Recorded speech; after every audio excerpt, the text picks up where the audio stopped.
Halo semuanya, Assalamualaikum warahmatullahi wabarakatuh. Kami dari kelompok 2 akan menjelaskan mengenai sejarah terjadinya peristiwa sidang BPUPKI yang kedua.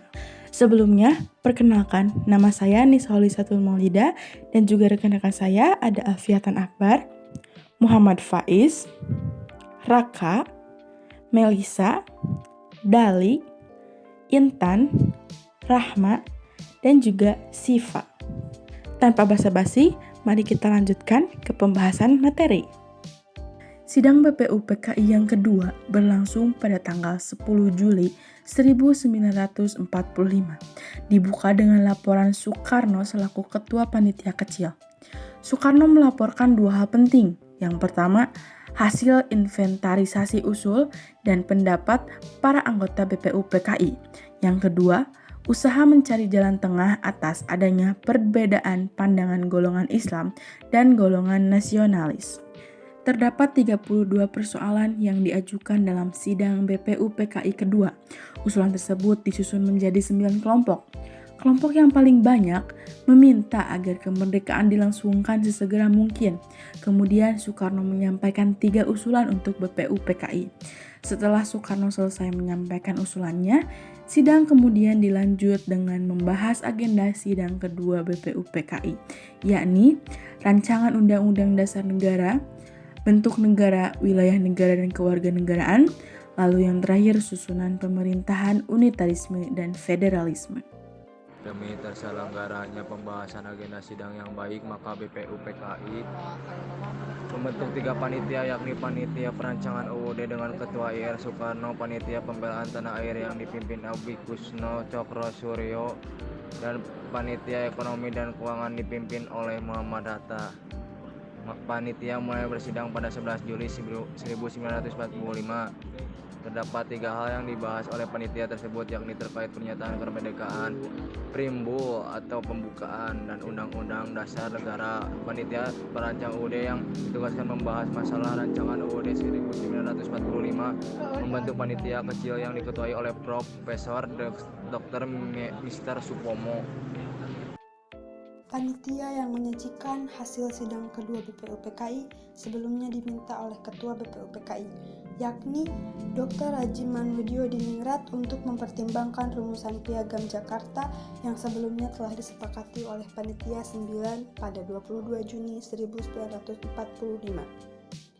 Pada 14 Juli 1945, Insinyur Soekarno selaku Ketua Panitia Hukum Dasar melaporkan hasil panitia kecil yang isinya sebagai berikut.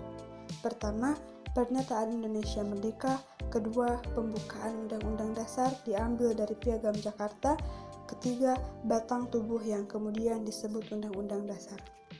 Perbedaan pendapat dalam proses penentuan hasil sidang kedua BPUPKI. Seorang tokoh bernama Parada Harahap menyetujui isi rumusan. Namun, Parada mengusulkan agar piagam itu memuat rasa terima kasih kepada Jepang.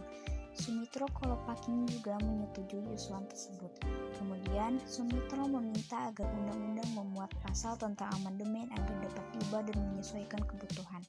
Selain itu, Lim Kon Hyun menanyakan status keturunan Tionghoa terkait kewarganegaraannya.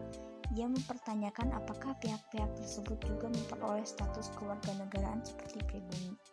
Johannes Latuhar Harhi keberatan dengan isi piagam yang berbunyi ketuhanan dengan kewajiban menjalankan syariat Islam bagi pemeluk-pemeluknya.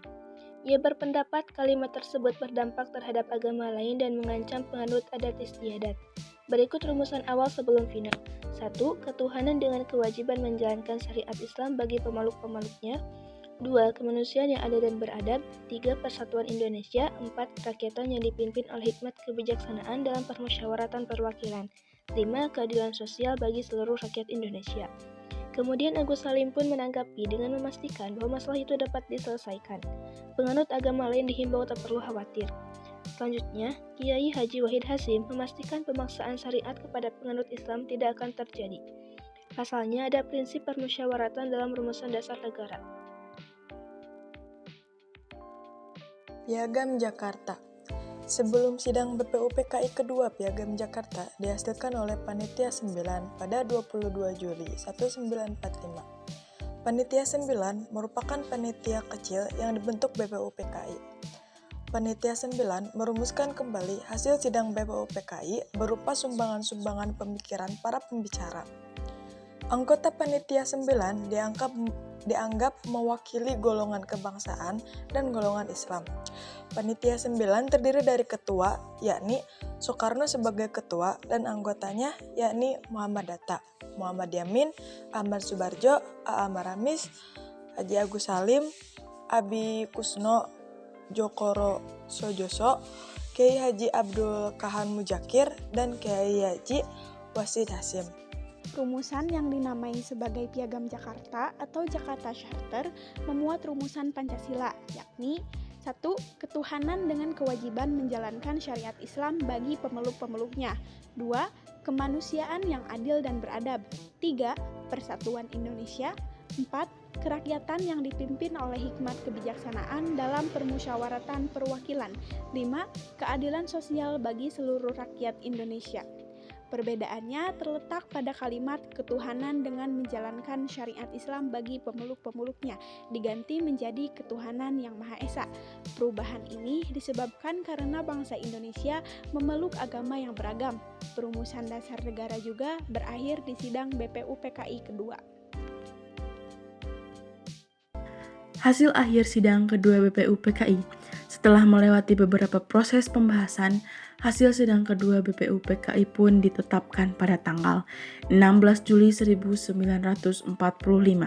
BPUPKI menyetujui Undang-Undang Dasar Negara dengan rancangan sebagai berikut.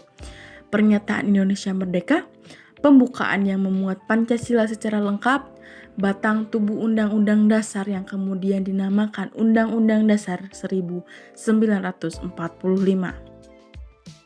Adapun rincian batang tubuh Undang-Undang Dasar tersebut meliputi: yang pertama, wilayah negara Indonesia adalah sama dengan bekas wilayah Hindia Belanda dahulu, ditambah dengan Malaya, Borneo Utara, atau sekarang adalah wilayah Sabah dan wilayah Sarawak di negara Malaysia, serta wilayah negara Brunei Darussalam. Papua, Timor Portugis, atau sekarang adalah wilayah negara Timor Leste dan pulau-pulau di sekitarnya. Yang kedua, bentuk negara Indonesia adalah negara kesatuan. Dan yang ketiga, bentuk pemerintahan Indonesia adalah republik. Yang keempat, bendera nasional Indonesia adalah sangsaka merah putih. Dan yang terakhir, bahasa nasional Indonesia adalah bahasa Indonesia. Setelah sidang kedua, BPUPKI berhasil menyusun rancangan Undang-Undang Dasar. BPUPKI dianggap telah selesai melaksanakan tugas. Selanjutnya, pada 7 Agustus 1945, BPUPKI dibubarkan oleh pemerintah Jepang. Sebagai gantinya, pemerintah Jepang, yaitu Jenderal Terauchi, menyetujui pembentukan Panitia Persiapan Kemerdekaan Indonesia atau biasa disebut dengan PPKI, atau orang Jepang menyebutnya Dokuritsu Junbi Inkai. Tugas PPKI ialah melanjutkan hasil kerja BPUPKI dan menyiapkan pemindahan kekuasaan dari pihak Jepang kepada bangsa Indonesia. Terima kasih kepada semuanya yang sudah menyempatkan waktu untuk menonton dan mendengarkan penjelasan peristiwa sidang BPUPKI yang kedua dari kelompok 2. Kami pamit undur diri. Wassalamualaikum warahmatullahi wabarakatuh.